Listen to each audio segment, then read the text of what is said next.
Good afternoon, everyone. Welcome to the theory session of strategic business management. So, in today's theory session, we will study a new topic, that is a model of strategy implementation. So, up to now, we studied different stages of strategic management process, out of which a strategy implementation is one of the most important and difficult stage in strategy business management. So as we all know, once strategies are formulated by the top level management, strategy implementation become most important. Okay, so today we will discuss a model of strategy implementation. So first of all, introduction. Strategy implementation is an internal operations involving a many functional to make a strategy work as intended. Strategy implementation ही ऑर्गनायझेशनमध्ये एक internal process असतं की जे त्यामध्ये काय काय involve होणार की वेगवेगळे फंक्शनल म्हणजे ऑर्गनायझेशनमध्ये ज्या काही वेगवेगळ्या फंक्शनल डिपार्टमेंट आहेत तर त्या फंक्शनल डिपार्टमेंट कशा काम करणार म्हणजे कसं इम्प्लिमेंटेशन होणार आणि त्यामुळे ज्या काही स्ट्रॅटेजी टॉप लेवलनी किंवा कॉर्पोरेट लेवलनी तयार केलेल्या आहेत त्या कशा वर्क करणार हे आपण कशामध्ये पाहतो स्ट्रॅटेजी इम्प्लिमेंटेशनमध्ये. Implementation of a strategy is a process of putting strategy into action. Strategy implementation किंवा कोणतीही गोष्ट इम्प्लिमेंट करणं म्हणजे काय असतं की जे काही प्लॅन्स आपण तयार केलेले आहेत तर त्या प्लॅन्सला ॲक्शनमध्ये कन्वर्ट करणं. Implementing a strategy is a process of putting strategy into action म्हणजे ज्या काही स्ट्रॅटेजीज आपण तयार केलेल्या आहेत किंवा ज्या काही स्ट्रॅटेजी ऑर्गनायझेशननी तयार केलेल्या आहेत त्या स्ट्रॅटेजी ॲक्च्युअलमध्ये इम्प्लिमेंट करणं. Okay, so now we will see a model of strategy implementation. So this is a model of strategy implementation. So first of all, strategic plans are made. So first of all, strategic plans are made by the top level management, and then these plans are communicated to the functional department as well as operational department. So the persons or the human resource of the functional department as well as operational department will actually work on the strategies. Okay, so there are three themes.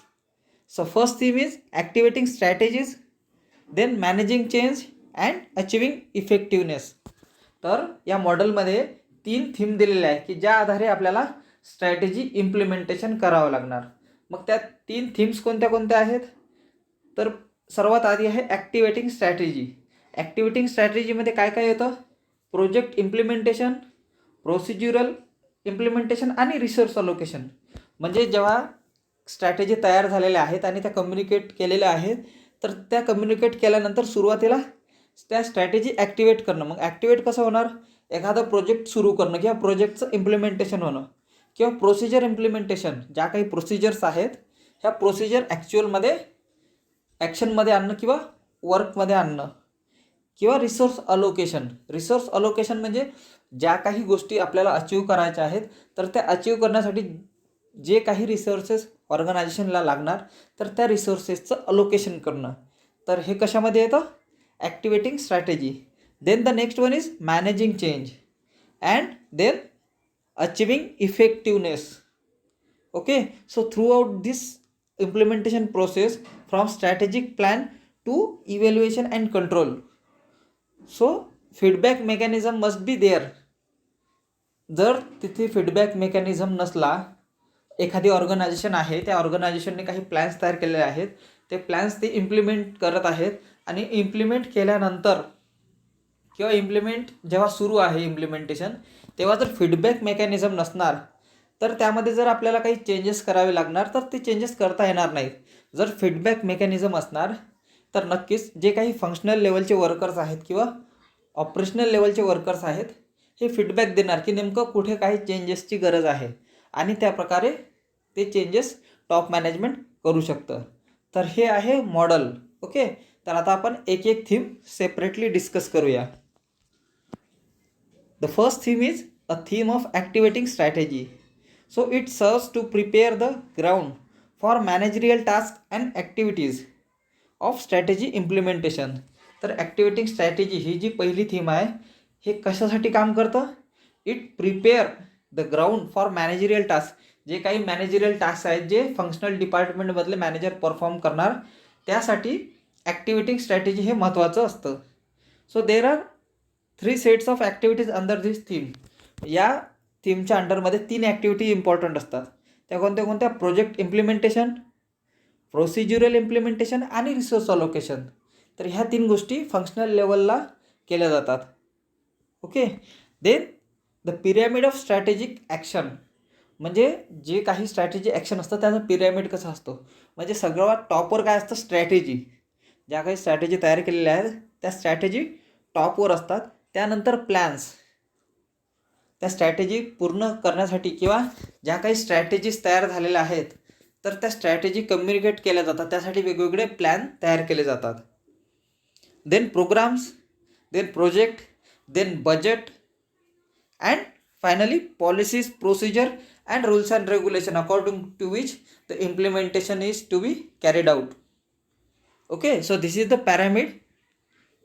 pyramid of strategic action. Then the next theme is a theme of managing change. A change must required while implementing any strategy. Okay.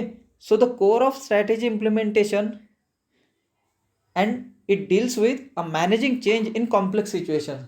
So whenever there are complex situation in implementation, so there must be a procedure for making changes in the policies or procedures. There are 3 sets of activities under this theme. So there are standard implementation, leadership implementation and behavioral implementation. So if there is requirement of any change, so there must be some changes in the standard procedures or leadership implementation.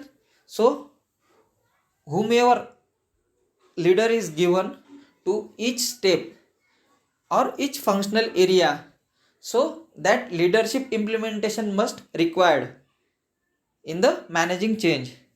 Then behavioral implementation. तर behavioural implementation म्हणजे जे काही ठरवलेल्या गोष्टी राहणार किंवा जे काही स्ट्रॅटेजीमध्ये ॲक्शन ठरवलेलं आहेत की या प्रकारे बिहेवियर असलं पाहिजे किंवा या प्रकारे इम्प्लिमेंटेशन केलं गेलं पाहिजे आणि त्या प्रकारचा जर ते इम्प्लिमेंटेशन झालं नाही तर काही बिहेवियरल चेंजेस जर करायचं काम पडलं तर ते सुद्धा करता आले पाहिजेत.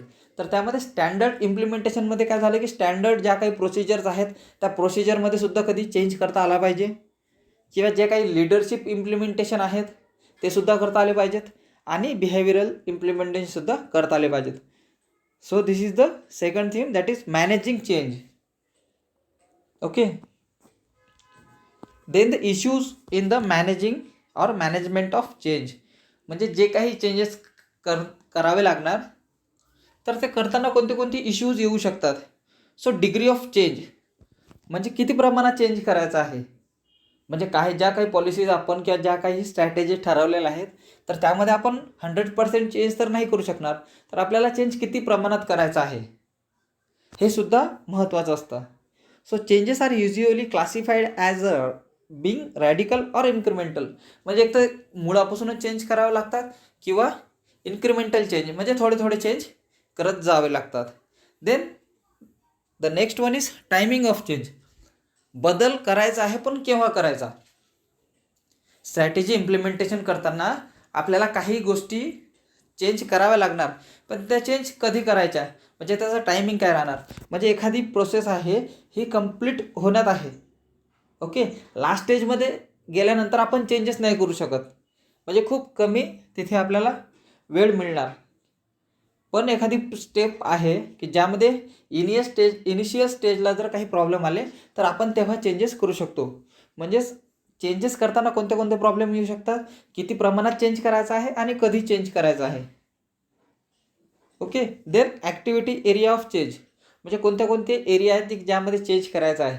काही काही असे एरिया राहणार की ज्यामध्ये आपल्याला चेंज करता येणार नाही. जसं की ज्या काही कंपनीच्या पॉलिसीज आहेत. ओके. त्या पॉलिसी फिक्स असतात आणि त्या पॉलिसीच्या अकॉर्डिंग टूच आपल्याला इम्प्लिमेंटेशन करावं लागतं आणि इम्प्लिमेंटेशन करताना त्या पॉलिसीजमध्ये चेंज नाही करता येणार.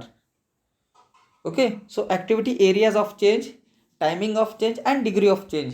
किती प्रमाणात चेंज करायचं आहे, केव्हा चेंज करायचं आहे, तर ह्या गोष्टीसुद्धा महत्त्वाच्या असतात, ज्या स्ट्रॅटेजी इम्प्लिमेंटेशन करताना लक्षात घेतल्या जातात. Okay. Then the last theme is theme of achieving effectiveness. म्हणजे स्ट्रॅटेजी इम्प्लिमेंटेशन करताना इफेक्टिव्हनेस कशी येणार. ओके. तर इफेक्टिव्हनेस कशी येणार हे सुद्धा या मॉडेलमध्ये आपल्याला लक्षात घ्यायचं आहे. The last theme in the strategy implementation is outcome of the process.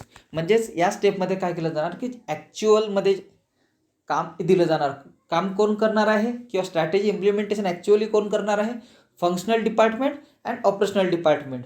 Operational डिपार्टमेंटमध्ये जे काही स्टाफ असतं ऑर्गनायझेशनमध्ये किंवा जे काही वर्कर्स असतात हे ॲक्च्युअली त्या स्ट्रॅटेजीवर वर्क करत असतात.